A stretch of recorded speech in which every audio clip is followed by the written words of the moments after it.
Okay, guys, just in from viewings right now. Yep, the market is still buoyant. We are still doing viewings outside normal operating hours and at weekends as well. So I've been doing viewings on a Saturday. I've been doing viewings tonight as well. So that kind of tells you where we're going with this. This is the Zoopla UK House Price Index for up to June 2022, just passed. And basically what Zoopla talks about and how they report. Now, this is based on Zoopla's information, so it is slightly different to the Nationwide, who's made an announcement today about their information, because it's the information that they gather as their nationwide customers. It is not throughout the whole of the UK, like what the UK House Price Index is, which is the Office of National Statistics done by the government and the Scottish Government. So that looks at overall. Zoopla is just about Zoopla customers and Zoopla's website and how they are. But it's actually quite revealing because Zoopla's actually got a good benchmark. Well, first of all, I mean, market activity is resilient in the face of economic headwinds. We know that one-off pandemic impacts have continued to support the desire to move. So the one-off pandemic impacts have still actually continued to support the desire for people to move.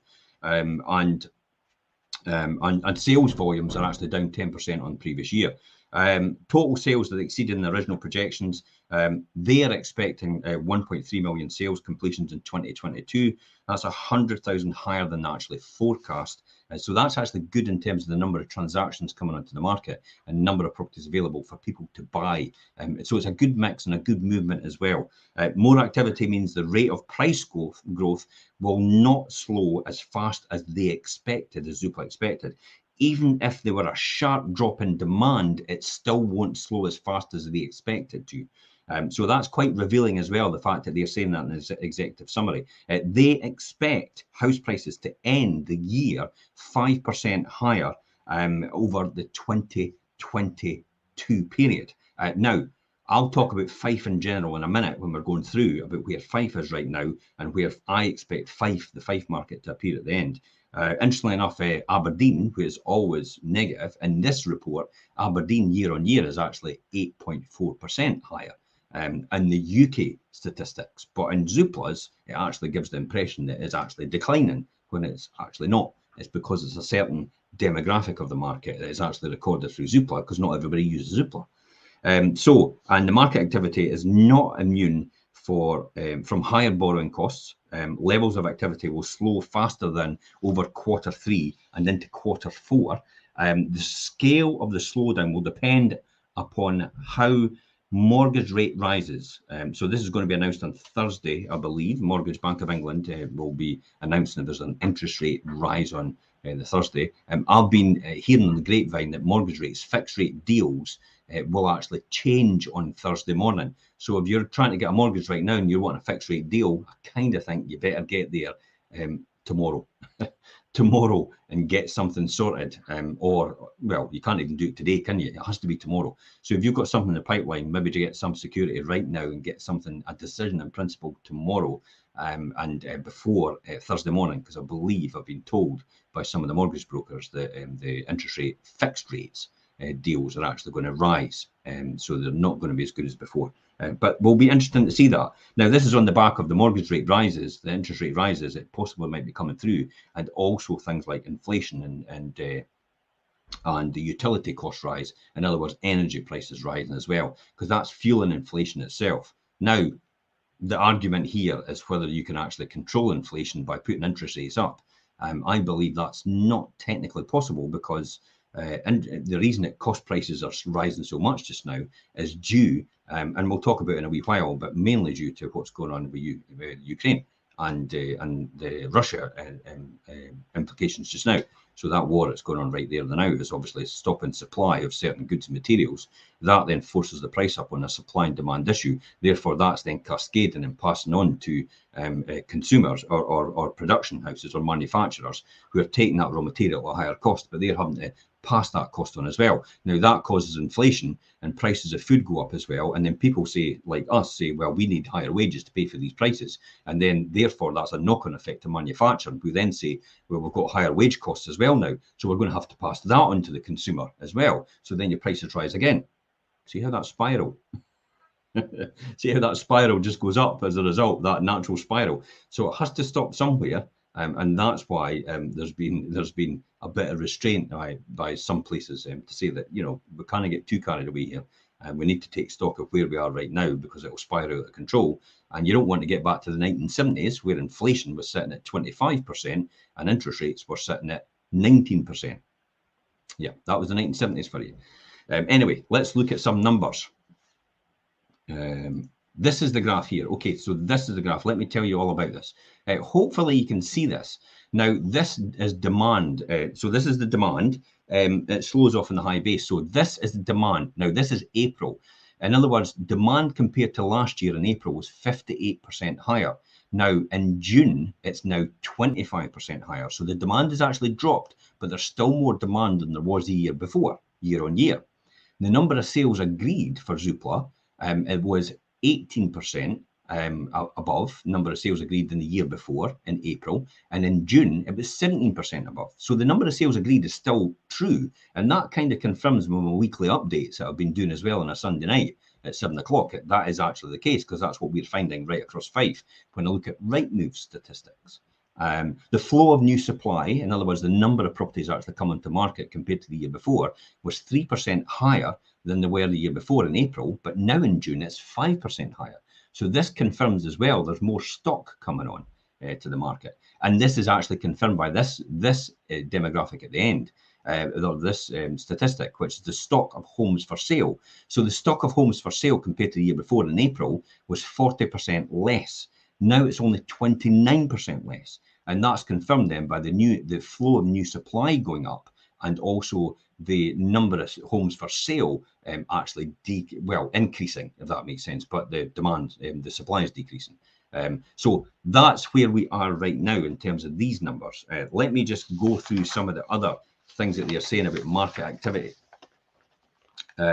Market activity will remain resilient and set to outperform in 2022. House price growth and sales volumes are proving more resilient than many might have expected, given the increases in the cost of living and the initial increase in mortgage rates. The housing market is not immune to these economic growing headwinds, but there are good reasons why the market activity has been holding up. We expect demand for homes to weaken later in the year, but we are revising up our forecast. This is what Zoopla is saying for house price growth and sales volumes for 2022. So they expect sales volumes to increase. They also expect house price growth still to increase as well.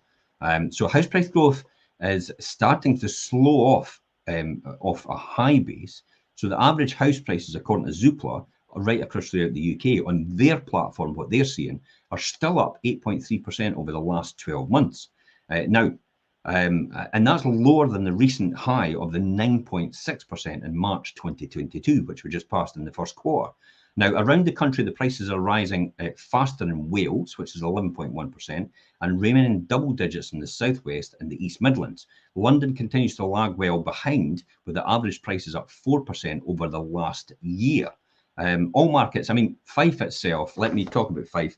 Fife market is roundabout, if I could just say, the Fife market is actually 13.5% year on year. I'll say that again, 13.5% year on year. I just checked the UK house price growth recently. So the Fife house prices are still very, very resilient and still outperforming the rest of Scotland and the rest of the UK in terms of and so it's on a higher level in terms of Fife. But that's generally because Fife's more affordable to live in. And I'll talk about that in a wee while. All the markets are registering slower growth in the high base. The rate of price increases remains well ahead of the 5-year average. So this is the 5-year average right here. We're just going to jump onto that and show you this 5-year average. I'm just going to pop onto that graph and let you see that. So here's the 5-year average itself. So this is in all the areas. So there's March 2022, which is the black line and the black oblong. And there's June compared to June, and there's the average, the annual average over 2017 to 2022 is the grey there as well. So it shows you they're all remaining quite resilient in the process. So they've continued resilience in sales and buyer interest as well. So they're expecting a rate of growth to slow over the second half of the year, but not as fast as they projected at the end of the last year, due to continued resilience in sales and buyer interest. So even though they projected last year that they were continuing to go a lot less this year, it's actually a lot better than what they expected. So their forecast was slightly off at the beginning of the year. So pandemic impacts continue to stimulate home moves. Pandemic's still got a huge bearing on what's happening in the market right now. Their latest data shows demand for homes remains 25% above the average over the last 5 years. Buyer interest has slowed over recent months from high levels registered in the spring, but levels of demand remain on a par with this time last year. The headwinds facing consumers will be starting to squeeze and some people out of the market. So the headwinds facing consumers will be starting to squeeze some people out of the market. That's people because the rising costs of utilities, the rising cost of food, and all these things are actually squeezing these people out of the market because they're obviously not in a position to have any more disposable income. We'll be talking about that in a live show tomorrow morning at 11 o'clock, actually. The cost of living crisis. At the end, will this be the end of the Fife property market, the booming Fife property market? But I'll tell you about that in a wee minute. This is being offset by those with continued desire to move, and there are several factors at play, largely pandemic related. Now, I've got to say, people say that, oh, well, I'll put off my buying and everything like that. But the reality is, at some point in time, even though it slows down, it'll have to then get back to normality, because you don't just stop growing up, and your family doesn't stop growing up, and you don't stop changing. You move for your circumstances. It just so happens some people are actually moving because lockdowns prove to them. This is why the pandemic effect is still happening, as lockdowns prove to them they want a garden, they want bigger spaces, they want a home office. And once that's through the system, that will then begin to ease off. But then we'll get back to some sort of normality where people will actually have to move because of their circumstances. I mean, if you're having a baby and you've suddenly announced it, 9 months later, that baby's coming, whether you like it or not. And you'll have to find somewhere for them to go. So that's why circumstances will dictate if that's the case. You know, when two people get together and they've met each other for the first time, yeah, they go and buy a house. And they've got extended families, they have to buy a bigger house than their normal houses. So they'll sell two houses maybe to get one house and one big house. So it's that upsizing effect. So it's the natural flow of the cycle. It goes throughout the market itself. So there's a link, obviously, as well between working from home and the desire to move. The pandemic factors continue to influence the housing market and activity. And greater flexibility in the labour market is stimulating more home moves. A recent consumer survey by Zoopla themselves found a strong link between increased expectations of working from home, so increased expectations of working from home, and the scale of the eagerness to move in the next 12 months for people. Those who expect to work at home more are 5 times more likely to move than those who expect no changes in their work patterns at all. Around a third of the workforce has the ability to work more flexible. So furthermore, a recent report from the Office of National Statistics found that the levels of home working have more than doubled over the pandemic, with an additional 5 million home workers, taking the total to almost 9.7 million, about 10 million home workers now. Only a small proportion of these home workers needs to move in order to support overall sales volumes. So think about that. You know, there's now almost 10 million people working from home. There's double the amount of people working from home now, and only a small proportion need to move to get a new house in order to stimulate that market and keep these sales volumes where they are. So there's clear evidence that the market will be very, very resilient all the way throughout the process, regardless of interest rates and regardless of anything else that happens. After all, if prices have risen at a record amount over the last 5 years, for example, they have risen by, over the last 2 years in Fife, by 24%. So if your house has risen by 24% and by all of a sudden the housing market dropped by 10%, you're still 14% up. And you're exchanging like for like. So the house that you're going to be buying, if it's in the same area, will also be less 10%. So the people that have moved in the last 2 years, or the last year, well, the only people it'll affect, it can't move. But the people that moved in the last year will probably not want to move anyway because they've now settled on their new home. I hope that makes sense. So the reality is that you usually find that 50% of the market moves within the first 7 years and 50% moves after 7 years. And it's very, very likely the majority of them will actually move towards the 7-year period, and they won't actually move within 1 or 2 years. The majority actually moved towards the end of that. So, you know, it's like for like, and it's trading apples for apples in terms of where you are in terms of the price point. If you've got a house and it's gone up by 24%, you're buying your next door neighbours because it's a bit bigger. Guess what? Their house has gone up by 24% as well. So it's just 6.5 a dozen. It's just trading one for the other. If yours goes down 20% and next door goes down 20%, then it's the same thing proportionally. So it makes no difference if you've held it for a long time. So in addition, these changes may support first-time buyers who, rather than waiting to save up a bigger deposit in order to live close to work in a higher value area, could potentially buy sooner by purchasing further afield in an area offering better value for money. That's 5.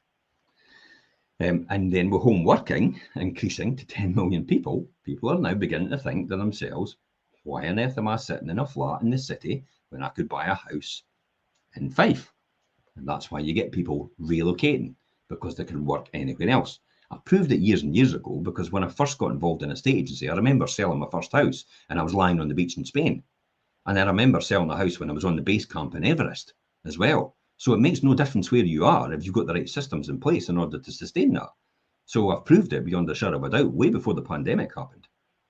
So that's what people will begin to do, and things will begin to change as a result, and they have changed, and they will be less likely to move back because the majority of people have actually done it, and the majority of people are in favour of staying with that solution.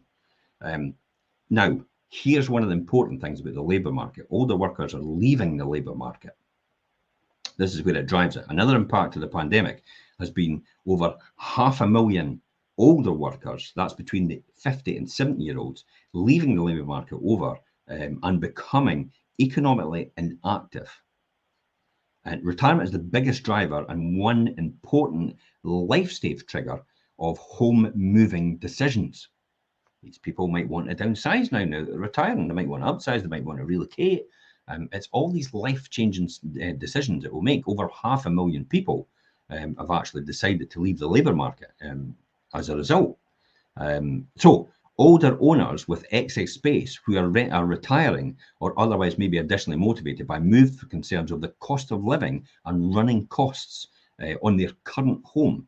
This could apply to other types of households as well. So that's a big, huge, important factor. Now, when you think about as well, what's driving this market and what's driving wages as well, is unemployment is sitting at a level of 3.8% right now. So if unemployment is sitting at a level of 3.8%, and in economic terms, full employment in an economy is between 4 and 6% unemployment levels, we're way beyond that. So we've got technically full employment. We've got 1.3 million jobs. We've only got 1.1 million people unemployed, technically chasing these jobs. So therefore, there's an oversupply of jobs compared to the people, and therefore they can pick and choose what they want to do. Therefore, wage costs might go higher as a result. Plus the fact you've got 500,000 people retiring, which will put even more pressure on the number of jobs available, because these jobs will have to be filled, and there's no skilled people out there in order to fill them. So we've got another I wouldn't say crisis, but we've got another thing to actually decide what we need to do and how we need to do it. So that's another thing that's it's exacerbating this market, and it will actually keep it quite buoyant as well, because people will need to move because there'll be more jobs available and there'll be more to pick and choose from. So here's what Zoopla is saying about the unemployment level is 3.8. Inflation at June is, according to the government, is 8.2%. And growth is still, now this is the economy, the GDP, growth is still 0.8%. So when they talk about recession, that's not factually and technically true, because growth is still 0.8%. Recession in economic terms is actually 2 quarters of negative growth. And we're still on 0.8, so that is not technically a recession. It needs 2 quarters to actually have that. So they're running and banding about on the television about the cost of living crisis and recessions and everything like that, but technically we're not even in a recession. And if you look at all the statistics, like unemployment being so low, then how could you argue that is the case? Because then it should be easy for somebody to go out and just retrain and get another job. So the jobs market is still very, very resilient as a result. And that is a complete contrast to what it was in the credit crunch. The credit crunch was completely different. unemployment was sky high, interest rates were about 7 or 8%. So that was a huge difference to what it is now. And also the availability of credit was not there anymore because the banks had actually withdrawn it because of the liquidity. Now, stress testing was just, the stress test from the banks was actually just taken away yesterday. So that meant that every single mortgage that was applied for had to be stress tested at 3% higher since 2014.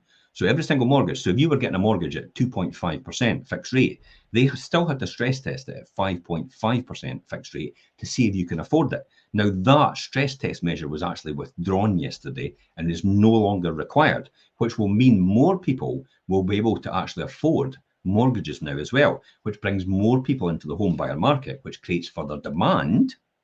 You know where we're going, and it just goes up as a result. So that's been taken away. I think that will have an impact as well. Now we see it happening. So that's just done yesterday. We'll see what that's like when it flows through. Okay, so sales volume is expected to be 8% higher than expected. And the pandemic factors explaining why sales and price growth has remained more resilient than we might otherwise expect, given the economic headlines. Now, Zoopla says if we didn't have them, then the market would be slowing far more quickly than it is currently. The net result of these trends is that they expect the housing sales to outperform the original forecast of 2022. Year-to-date sales agreed are only 10% lower than this time last year. Even allowing for a slower second half, they expect overall housing sales to total the 1.3 million mark. And this is 100,000, 8% higher than the 1.2 million they projected at the start of the year itself. So, yeah, Andy, I completely agree. Let's put you up there. Andy, the economy is doing okay at the moment, absolutely. Media are out to frighten the public. Folk need to listen to folk like you. Oh, thank you very much. Listen, Andy, to be honest, I just go on facts. I just look at facts first, and I look at where we are, and I look at where it is, and that's what I listen to. If you look at the television, they've made a wee banner at the bottom of the screen for the cost of living crisis now. And I keep saying, in a joking way, are we going to get Bunton out next and put them in the streets about the cost of living crisis? And we're going to get flags out and wave them about? Because that's almost like what the media is trying to expect. Like we're all needing to get on this bandwagon and convince ourselves that there's a cost of living crisis. Yes, there is some sort of thing coming. And we have been told that utility bills will move up 64% in September by Martin Lewis, money saving expert. And that's guaranteed because that's based on current forward buying prices for energy in the market itself. So that's all been locked in, and that's almost guaranteed to happen. But where interest rates go and how that affects people in the bottom line is a different case scenario. I mean, most mortgages are actually fixed rate. So most people, 90% of people have actually fixed rate their mortgages. So they won't have that immediate impact of interest rate rise. It will make no difference to them. But I believe the only people it will affect is probably industry. It might affect industry and also companies because their cost base will go higher because they have borrowed from banks and they're on variable rates. So therefore their cost base goes higher. Therefore they have to pass on to the consumer. Therefore the consumer has to pay more for their goods. Therefore inflation goes up, and the spiral all happens again, and we're going up again, aren't we? So this is all a balancing exercise to make sure it all happens properly. Now, let me just recap about the resilience of the buyer demand, more varied at a local level. Now, here it is here, more varied at a local level. Yeah, I'm going to quickly bring up another graph. If I can see it there, and you'll be able to see this. This is actually quite an interesting one when I talk about it. Let's quickly get onto here, and we'll just go through this first. While at a headline level, the demand for homes is on a par with this time last year and 25% above the 5-year average. Remember, it's still 25% above the 5-year average. There's local markets where demand is weaker than the national picture, and those where buyer interest remains stronger. As a point of time and view, this chart here, just right here. So this chart here actually shows you right here what it does. At a point in time, the chart on this chart plots the strongest and the weakest postal areas for buyer demand in the last month compared to the 5-year average. So you can see that there. So there's the highest demand, and here, so you've got places like Northampton, you've got Romford, you've got Oldham, you've got Reading, you've got Wolverhampton, you've got Bradford, and you've got the least demand, the lowest demand, and you've got London. You can see obviously London there. London's getting hammered. they've got mechanism in place now for the oligarchs to stop them buying property in London. So obviously London, but the average price point in London is like £515,000. The average price point in Fife is literally the average price point in Fife is £166,000. London 515, Fife 166,000. So it's a completely different picture. No wonder London has less demand than there is in some of the other areas out of the country. So they find that demand for homes has been weakening in some of the areas, registered high rates for price growth in the last 2 years, particularly in the southwest of England and parts like Wales and the areas of bordering England. Now, this is also ramifications as well, because remember, we are a UK economy, and what affects everybody else will affect us eventually. And it's the same about America. What affects America has a knock-on effect to us in some shape or form. What affects China, because we're now in a global village, will affect us as well, because China invests in us and we invest in China. So it always has a knock-on effect through the way we do things in the world economy. So in addition, buyer interest remains weak in the most unaffordable markets, primarily parts of London. Yep, we just said that. Where the impacts of the pandemic have shifted from the profile of housing demand, and price growth remains well above the average. In contrast, there are markets where sales demand remains strong and well above average, despite the increase in the cost of living and the mortgages, like we've just said. These are typically more affordable cities or markets, as well connected to larger cities, or a combination of the two. Fife connected to Dundee and connected to Edinburgh, and just away, just along and connected technically as well, easy distance, couple hours to Glasgow. So we're all within. Fife's actually quite a good area in all these different areas, and then we're also connected to St Andrews, which is like the London of Fife. These areas all registered above average levels of house price growth, driven by more attractive availability and affordable levels. That's the key here: more attractive, available, and affordability levels. So affordability, here we go. Affordability dictates the pace and scale of price rises. This analysis that we just talked about there now demonstrates that while the direction of the house price growth is dictated by the balance of demand and available supply, the pace of price changes is dictated by the housing affordability. We're going to talk about that in tomorrow's show live at 11 o'clock about housing affordability and disposable income compared to what it was before and compared to what it is now, and give you an overall view of is the Fife housing boom over. So that's on tomorrow's show. The Zoopla house price index shows that the fastest price gains continue to be seen in the most affordable housing markets, while unaffordable markets lag behind as affordability pressures price outgrowing numbers of households and limit the potential for price gains. That's giving you an indication that as it goes higher, obviously it's going to slow down, because it's a classic example about your audience. As the price goes higher, your audience begins to dwindle. It's like the triangle in the marketing triangle. So you're only at the bottom, you've got the lowest price points. Obviously, a lot of people are interested in that because they can all afford it. And as you go up in price, it begins to get smaller, and your market gets smaller as well, to the really high point where you've actually got maybe one or two people that are all interested in your property because it's maybe 1.1 million. And you've got to think to yourself, how many people in Fife will afford 1.1 million? So that's how your market's a lot smaller in terms of the number of people looking for it. So that will further limit these markets as well. The trajectory for borrowing costs, core to housing outlook.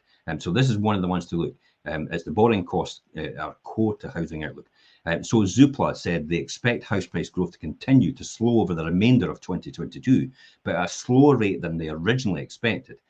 So that's quite actually key, because they had predicted obviously worse, and now it's going to go slower than they originally expected. With average house prices already having grown 3.6% over the first half of the year, according to Zoopla's figures, remember. Now, this is UK, remember. They expect them to increase further, ending the year at 5% higher over 2022 as a whole.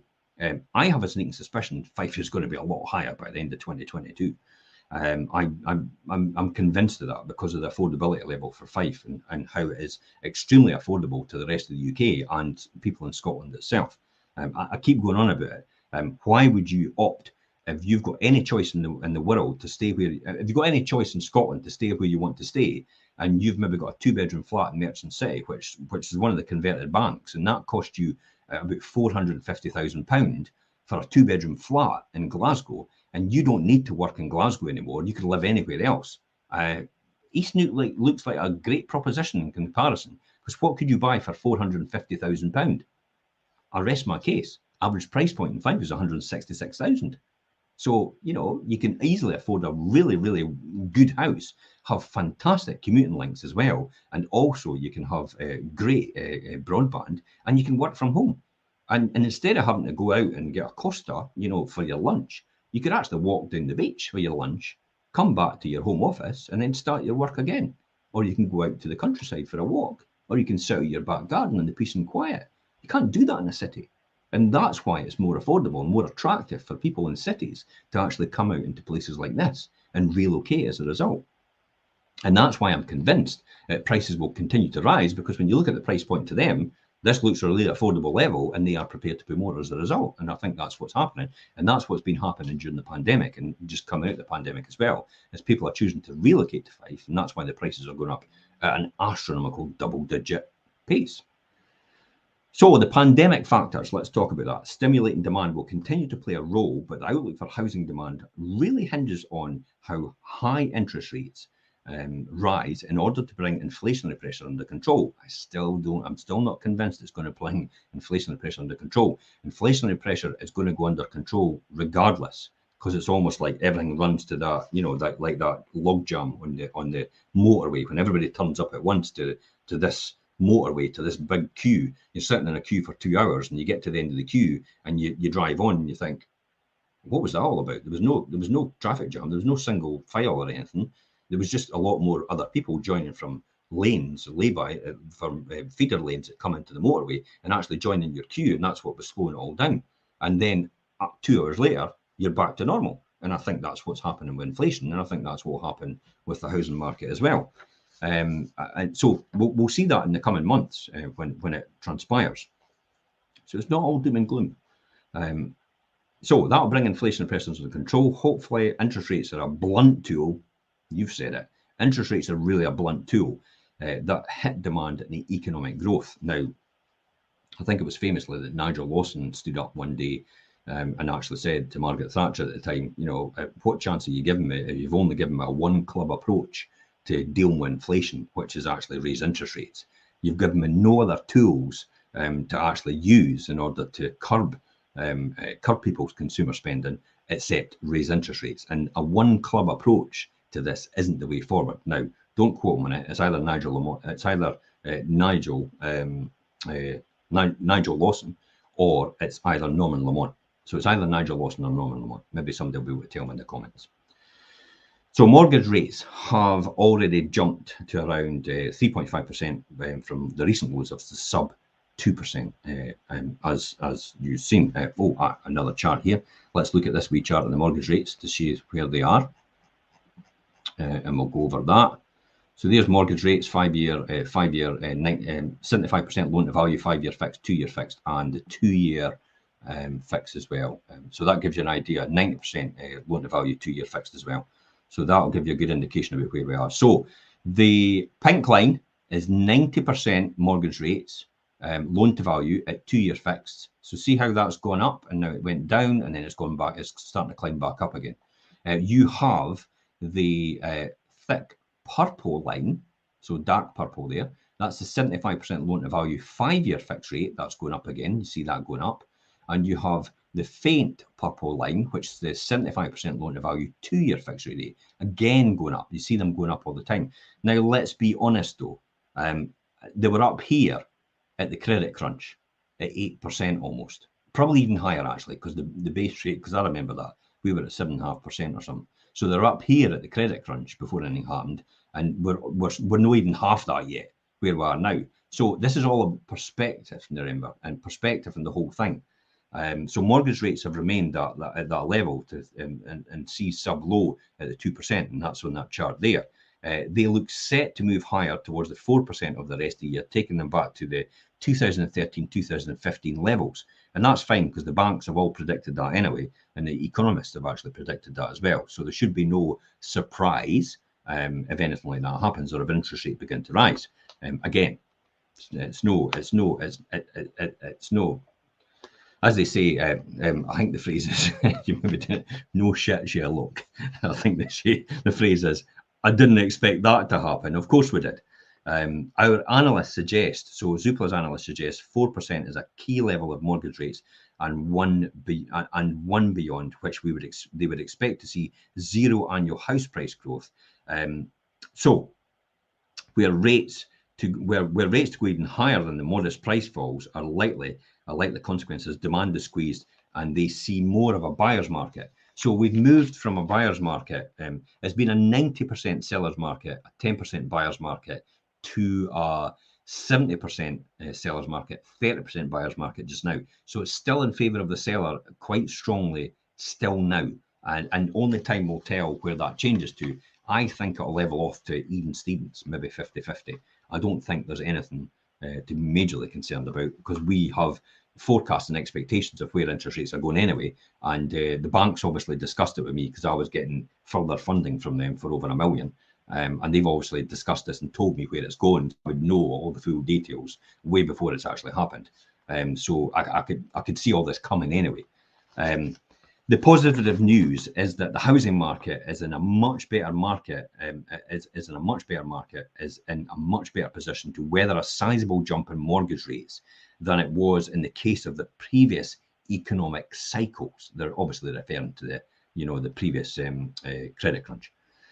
This is because housing is not materially overvalued or reliant on borrowers using high levels of leverage or stretching incomes to bid up prices, as we have seen in the run-up to the previous downturns.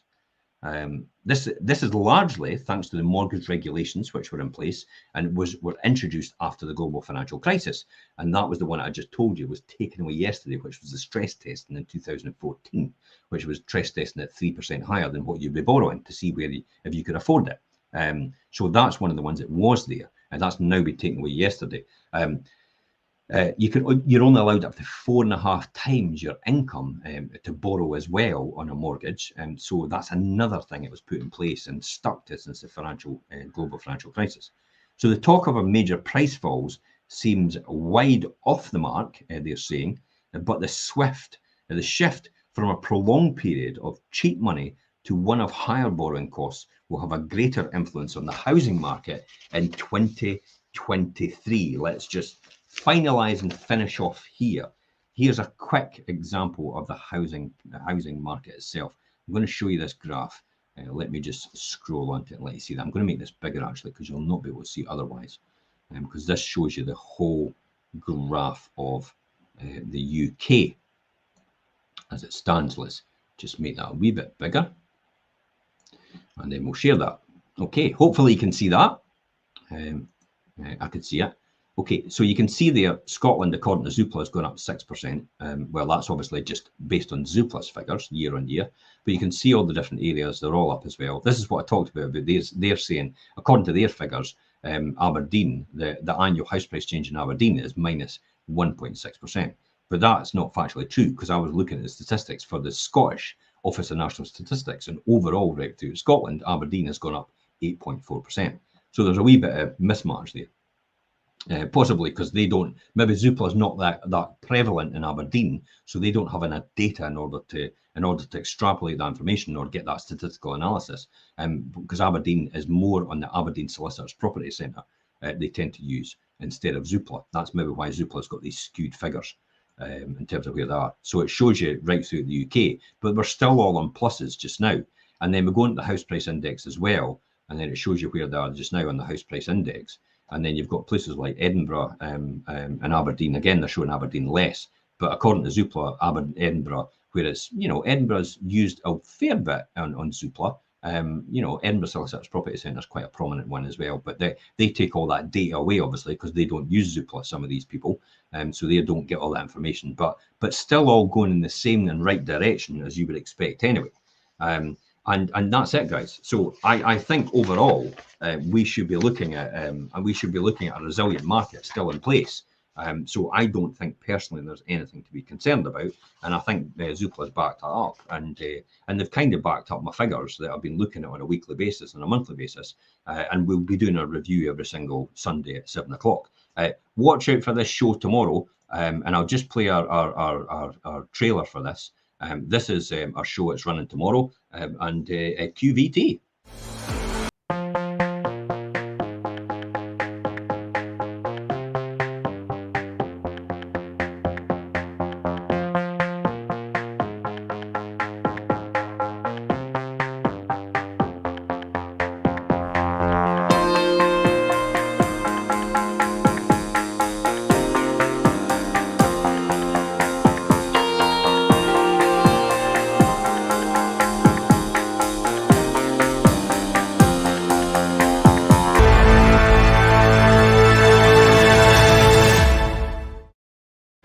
So I'm quite fired about this show, about this show tomorrow at 11 o'clock. So watch this live on these channels, okay? So we're going to be talking about the cost of living crisis. Will it mark the end of the property boom in Fife? We're going to be talking about things like the average Fife household income compared to Scotland and also compared to nationally. We're also going to be talking about gas and electricity prices and where they were in 1989, 1989 as a proportion of your household income compared to 2021 as a proportion of your household income. We're also going to be talking about the big ticket items for housing, food and fuel combined, and whether they've gone down in a percentage of your household income, and whilst and we're going to look at leisure costs as well, and how much disposable income people are spending on leisure costs in comparison to where it was in 1989 compared to where it was in 2021. And so it's actually quite good information, quite good knowledgeable information to let us predict where we are. Encouraging though, as well, we're going to be talking about fixed rate mortgages, 5-year fixed rate deals, and housing costs, and possibly why housing costs will not go up significantly in short term. So watch out for that show live at 11 o'clock tomorrow on this channel. It'll be myself, it'll be Perry, and it'll be Richard. We'll be talking about the cost of living crisis and how that's going to affect the Fife property market. And is this the end of the boom? And guys, thanks for staying with me. If you've got any further questions later on, please feel free to ask them. Just pop them in the comments or maybe private message me. And until tomorrow for the midweek show,